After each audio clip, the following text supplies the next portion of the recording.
Bienvenue dans cette nouvelle édition du QG News au sommaire de l'actualité. 9 octobre 1962, 9 octobre 2023.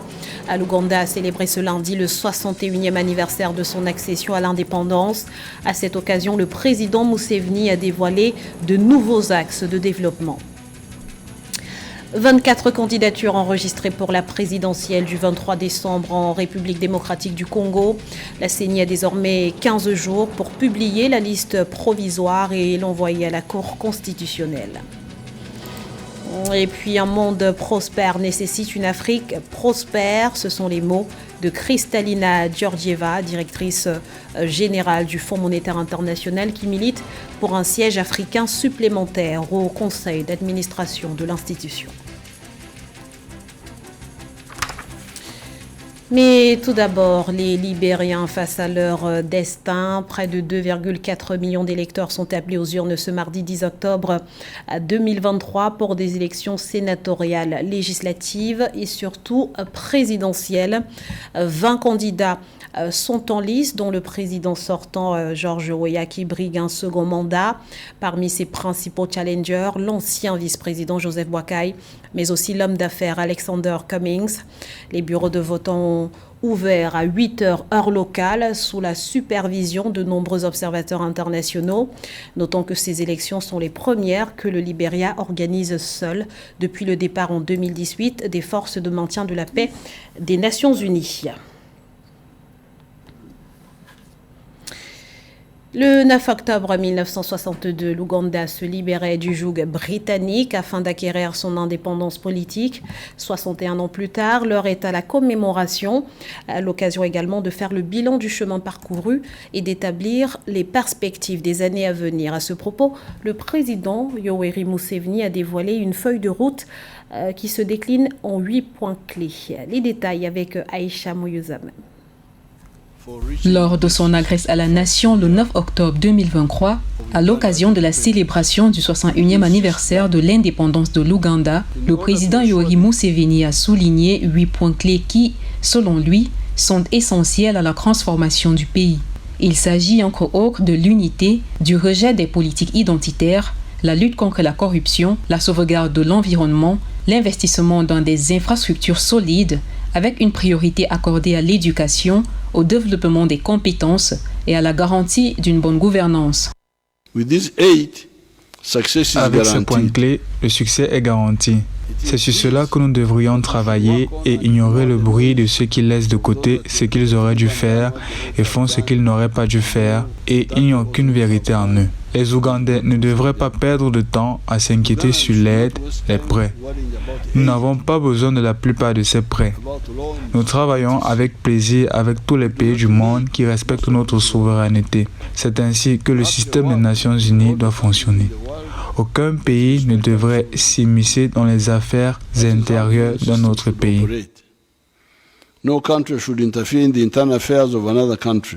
Évoquant les réalisations de l'Ouganda, le chef de l'État a souligné les progrès dans la réduction de la pauvreté, l'amélioration de l'éducation et des soins de santé, ainsi que le développement de l'économie. Il a toutefois noté que le pays était toujours confronté à plusieurs défis, notamment le manque de main-d'œuvre qualifiée et les effets dévastateurs du changement climatique. L'accent a également été mis sur la nécessité de lutter contre la corruption pour assurer la croissance future du pays.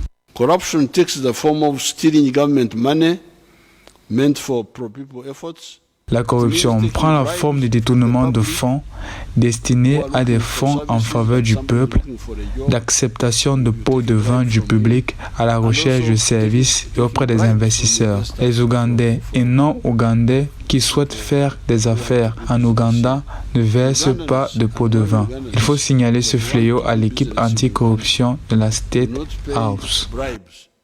Report the scam to the State House anti-corruption team. Le discours du président Museveni rejoint la vision Ouganda 2040 qui s'appuie sur les progrès réalisés pour remédier aux obstacles qui ont freiné le développement socio-économique de l'Ouganda depuis son indépendance le 9 octobre 1962. Suspension de la médiation algérienne dans la crise politique au Niger. L'annonce a été faite ce lundi par le ministère algérien des Affaires étrangères qui dit attendre des clarifications. Selon Alger, les échanges engagés avec les autorités nigériennes et portant sur le programme et le contenu de la médiation n'ont pas été concluants. Il faut dire que Niamey a déclaré le 2 octobre que la durée de la transition au Niger serait uniquement fixée par un forum national inclusif, alors que l'Algérie proposait un plan de transition de 6 mois. Et sachez que la junte au pouvoir annonce le début ce mardi 10 octobre du retrait des troupes françaises du sol nigérien sous escorte des forces de défense et de sécurité.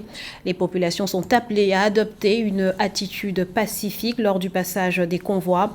L'armée française a réagi à cette annonce et l'a confirmée. 24 candidats dans les starting blocks en République démocratique du Congo. La CENI a clôturé ce 8 octobre le dépôt de candidature pour la présidentielle du 20 décembre. Tous les poids lourds de la politique congolaise, ou presque, seront au rendez-vous. On fait le point tout de suite avec Aïcha Moyozame.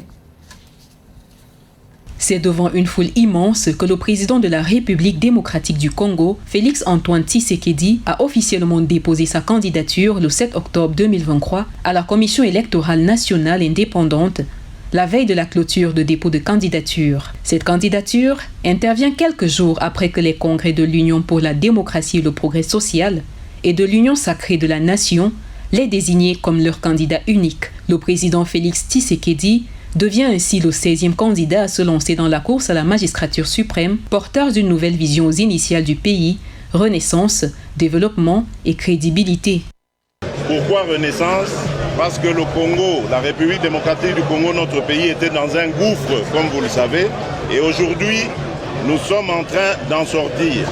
Développement, parce que notre pays est classé comme un pays sous-développé, un peu paradoxalement parce que nous avons des atouts pour avoir un des pays les plus développés, si pas les plus puissants du monde. Le président Félix-Antoine Tshisekedi se lance dans une campagne électorale qui s'annonce déjà très disputée. Le 2 octobre 2023, le prix Nobel de la paix, Denis Mukwege, a annoncé sa candidature à l'élection présidentielle de décembre 2023, s'ajoutant ainsi à celle des personnalités comme Martin Fayulu de la coalition d'opposition Lamuka, arrivé deuxième à la présidentielle de décembre 2018 avec 34,8% des voix.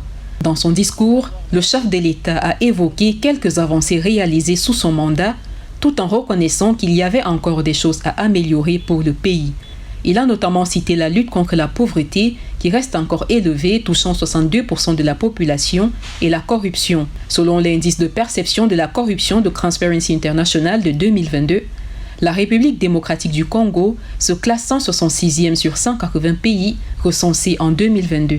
Comme vous le savez, le développement passe par une condition sine qua non, c'est la paix. Et pour avoir la paix, il faut s'en donner les moyens. Surtout pour un pays comme le nôtre, riche en potentialités diverses, qu'elles soient minières, agricoles ou autres, même humaine. Le Congo, c'est une nation. Le Congo, c'est un peuple qui a besoin de pain et de paix. Nous travaillons à lui ramener la paix et nous travaillons à lui donner du pain grâce à un programme très ambitieux de transformation agricole. Élu pour la première fois en décembre 2018, le quinquennat du président Tshisekedi a été marqué par des avancées dans les domaines des infrastructures, l'instauration de la gratuité de l'enseignement et de la maternité et la mise en œuvre de la couverture de santé universelle. Un mandat fragilisé par des difficultés économiques, la pandémie de Covid-19, les épidémies d'Ebola et l'insécurité persistante, en particulier dans l'est du pays, où les rebelles du M23 ont pris le contrôle de certains territoires, entraînant un désaccord dans les relations avec le Rwanda voisin. Le gouvernement kényan freiné dans son élan. Une cour de justice a décidé ce lundi de suspendre jusqu'au 24 octobre l'intervention de la police kenyane en Haïti. Une décision qui fait suite à une pétition déposée par le parti du juriste Ekuru Aukot. Les pétitionnaires estiment notamment que cette mission en Haïti n'est pas constitutionnelle. Rappelons que le Conseil de sécurité des Nations Unies a voté un mandat d'1 an pour une force d'intervention multinationale en Haïti menée par le Kenya, Nairobi, qui entend envoyer 1000 policiers sur place d'ici la fin de l'année afin de lutter contre les gangs armés. La Voix de l'Afrique est sur le point de résonner un peu plus fort au sein du FMI. Selon Kristalina Georgieva, le continent se verra prochainement attribuer un 3e siège au conseil d'administration du fonds. Une annonce qui intervient dans un contexte d'appel croissant en faveur d'une réforme des institutions de Bretton Woods. Explication avec Philomène Tine. Avec ses importantes ressources naturelles, son potentiel de marché émergent considérable, estimé à plus d'1 milliard de personnes, le continent africain reste néanmoins confronté à de nombreux défis tels que la pauvreté, les inégalités socio-économiques, les problèmes de gouvernance, les conflits, le changement climatique, entre autres. Avec 54 pays membres, l'Afrique ne disposait à ce jour que de 2 sièges au conseil d'administration de la Banque mondiale et du Fonds monétaire international FMI. Ces 2 institutions de Bretton Woods, qui comptent 190 pays membres, ont cependant annoncé la création d'un 3e siège pour les pays africains dans leur conseil d'administration qui regroupe 25 administrateurs. J'ai de bonnes nouvelles pour l'Afrique. Nous nous préparons à avoir un 3e représentant pour l'Afrique subsaharienne au conseil d'administration. Des discussions sont en cours sur la manière dont le continent doit s'étendre et comment cela doit se faire, mais ce qui est important est que cela signifie une voix de plus forte pour l'Afrique. Ces annonces interviennent dans un contexte d'appel croissant en faveur d'une réforme institutionnelle au FMI et à la Banque mondiale. L'obtention d'une 3e place pour l'Afrique au conseil d'administration de ces institutions financières internationales permettrait de renforcer sa représentation et de donner une voix plus forte aux pays africains dans les décisions qui les concernent. Un enjeu crucial pour l'Afrique dans sa volonté d'assurer un développement économique et social durable. Un 2e, un 3e, un 4e ou un 5e siège de plus pour l'Afrique au FMI et à la Banque mondiale serait parfaitement justifié dans le contexte actuel où on veut rééquilibrer des dysfonctionnements dans les institutions internationales. Donc on ne devrait pas faire cela comme si c'était une faveur qu'on accordait à l'Afrique. C'est plutôt un droit et une justice qui se remet en place. Le G20 a permis de tester la place de l'Afrique, mais je pense qu'il faudrait aller au-delà de ce qui a été fait au G20. Les pays africains soutiennent fermement l'idée d'une meilleure représentation au sein des conseils d'administration du FMI et de la Banque mondiale. Ils estiment que leur absence ou leur sous-représentation limite leur capacité à influencer les politiques les plus adaptées et un soutien financier plus significatif pour favoriser leur développement économique et social. C'est une bouffée d'oxygène pour les sinistrés. 1 mois après le séisme qui a ravagé Marrakech et ses environs, l'aide financière de l'État commence à être déployée.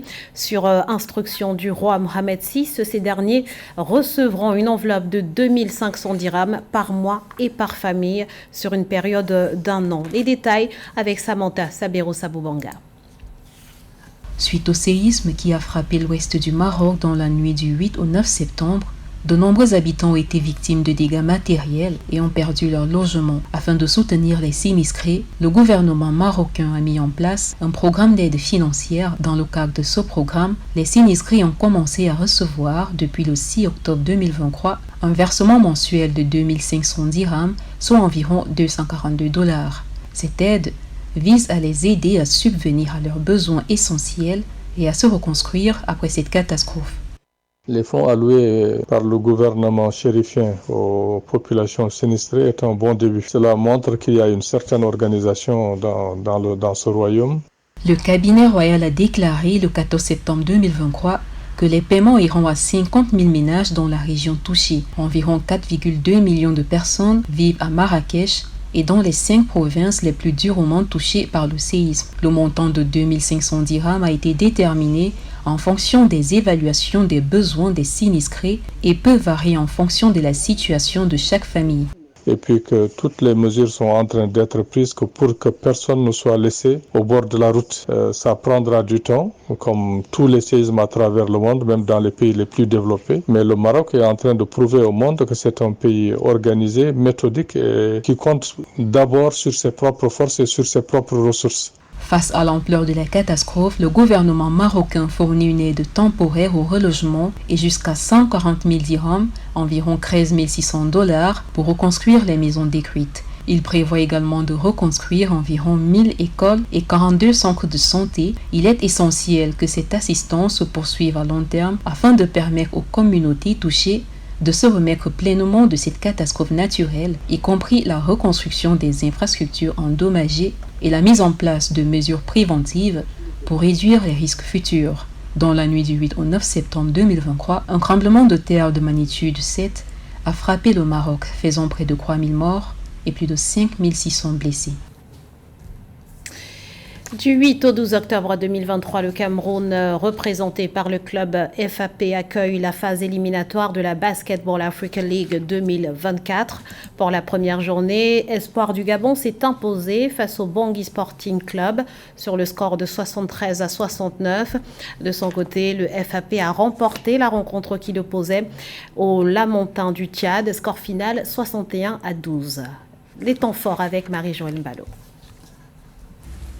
Abandon des Lamontins, champion du Tchad en ouverture des éliminatoires de la 4e édition de la Basketball Africa League qui se tiennent à Yaoundé au Cameroun.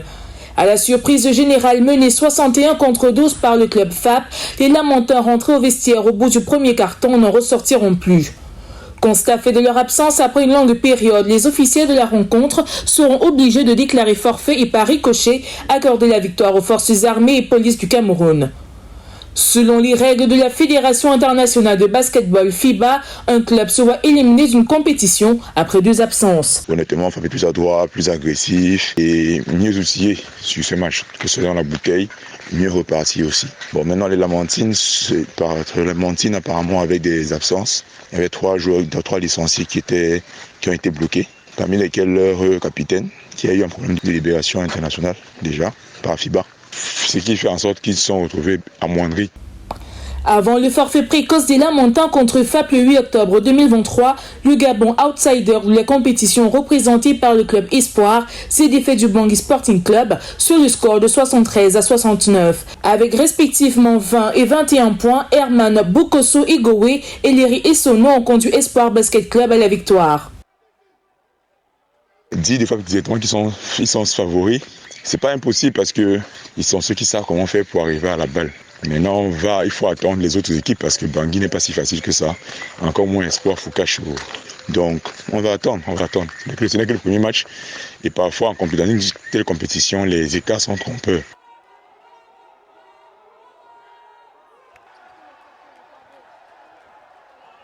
Logé dans le groupe B, Espoir BC du Gabon, Lamontin du Tchad, Bangui SC de la Centrafrique, FAP du Cameroun et ASB Virunga de la RD Congo s'affrontent du 8 au 12 octobre 2023 pour déterminer l'équipe de zone 4, Afrique centrale, qui disputera le tour décisif de l'élite 16 de la balle.